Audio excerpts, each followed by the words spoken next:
magsisilbing head coach ng Gilas Pilipinas sa Southeast Asian Games sa Disyembre si Coach Norman Black. Oy, kay Ma'am Carmen, good morning. I'm sure proud kayo kay Mister, pati ho itong si Aaron. Posible ho kasing hindi available ang head coach ngayon na si Tim Cone dahil nga sa kanyang busy assignment.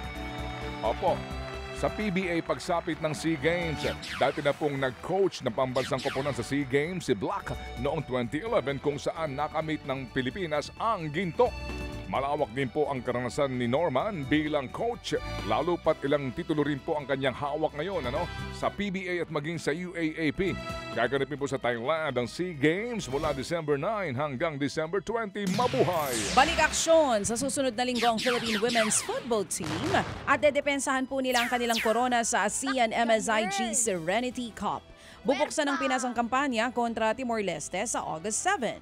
Gaganapin po yan sa Vietnam. Bahagi ng Group B ang Pilipinas, kasama ang Australia, Timor-Leste at maging Myanmar. At samantala po naman makakalaban din po ng Pilipinas ang Australia sa AFC Women's Asia Cup sa susunod na taon.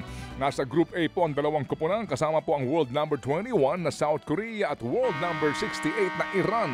Kukunin po sa torneyong ito ang top 2 teams kada grupo at ang dalawang third placer po na may pinakamagandang record. Magsisilbi din itong qualifier sa FIFA Women's World Cup sa 2027.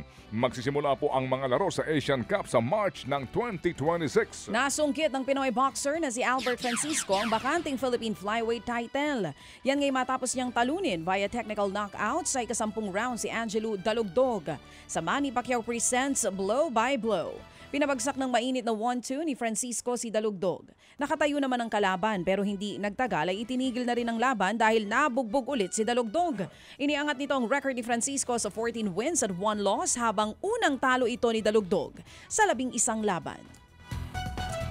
Samantala po, bukas na po sa publiko ang mga track and field facility ng Philippine Sports Commission. Magandang balita po ito.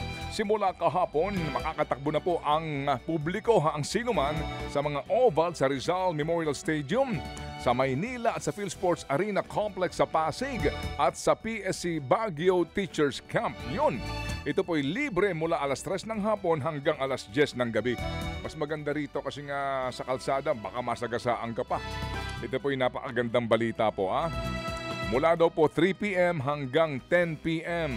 Sabi po ng PSC, hindi magbubukas ng time slot sa umaga dahil oras ng ensayo daw ito ng mga national athlete. Ito po'y alinsunod rin sa direktiba ni Pangulong Marcos Jr. sa kanya pong naging State of the Nation address noong pong Lunes.